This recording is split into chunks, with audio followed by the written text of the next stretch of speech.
तभी घर वालों वनराज की तरफ देख रहे होते हैं। अनुपमा को समझ में आता है कि ये सब कुछ राखी का प्लान है और वो राखी से बोलती है, आपने इसलिए हमें यहाँ पर बुलाया था।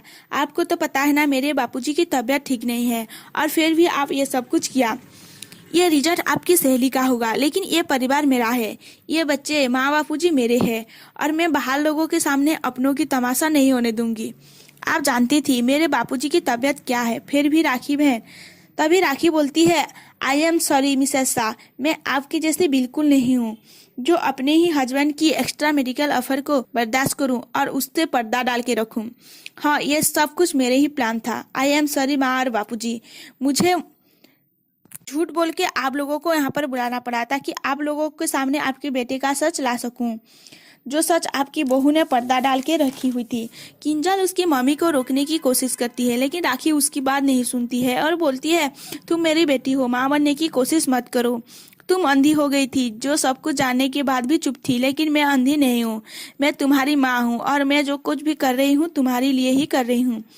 और वो अनुपमा से बोलती है, आप मुझे बताइए, अगर मेरी जगह आप होती और आपकी जगह मैं होती तो क्या आप अपनी बेटी पाखी का रिश्ता ऐसे घर में करते जहां बेटे की शादी की उम्र में बाप हनीमून पे जा रहा है? नहीं ना, तो मैं कैसे कर सकती हूँ? फिर राखी बापूजी के पास जाके बोलती है, बहुत फैमिली फैमिली करते हो ना आप लोग, मैं बताती हूँ आपकी फैमिली की सच्चाई। उस दिन मिसेस शाह बेहोश हो गई थी, वो ऐसे ही बेहोश नहीं हो गई थी। उस दिन की सच्चाई मैं बताती हूँ। मिसेस शाह ने आपके बेटे को अपने ही कमरे में काव्या के साथ रंगियां मनाते हुए पकड़ा था। तभी अनुपमा राखी के सामने हाथ जोड़ती है और माँ बापूजी के सामने ये सब कुछ नहीं बोलने को कहती है, लेकिन राखी चुप नहीं रहती है और वो फिर बोलती है, उस दिन शादी आपके बेटे ने मिसेस शाह से की थी, लेकिन सुहारात काव्या के साथ मनाने जा रहे थे। उस दिन मिसेस शाह के साथ क्या बीती होगी? आपका बेटा तो वाकई में बहुत बेशरम निकला। छी, उस काव्या के साथ उसका रिश्ता काफी सालों से चल रहा था। आपका बेटा तो आयासी पे निकल आया है। मिस्टर और मिसेस शाह के नाम पर मेरे फ्रेंड की होटल में चेकिंग की। ये आदमी तो है ही बेशरम, लेकिन मुझे तो मेरी इज्जत प्यारी है ना।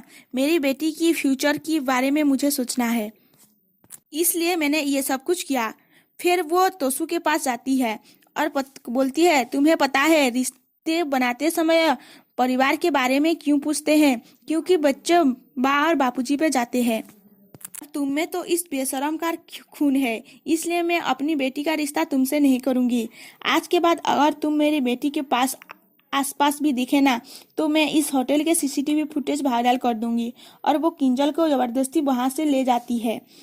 फिर बनराज घर वालों के पास आता है तो बा उससे हाथ उठाने की कोशिश करते हैं। तभी बापूजी रोक लेती है और बोलती है, बेटे ने तो तमाशा कर दिया, लेकिन हम नहीं करेंगे। अभी के अभी सभी लोग घर चलो। फिर उसके बाद सभी लोग वहां से चले जाते हैं। काव्या बनराज के पास आती है और बोलती है, वीर ये सब कुछ क्या हो गया?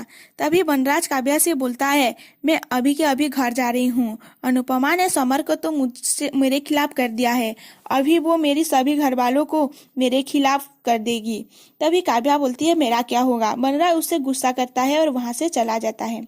तभी दूसरी तरफ दिखाया जाता है कि अनुपमा रूम में सामान पैकिंग कर रही होगी और वो सोच रही होगी कि बीबी ने तो बर्दाश्त कर सकती है, लेकिन माँ और बापूजी, बच्चे का विश्वास टूट गया तो परिवार भी टूट जाता है। हे कृष्णा जी, मेरे परिवार की रक्षा करो, आप मेरे परिवार को टूटने से बचाओ। और आज की कहानी यहीं पर खत्म हो जाती है।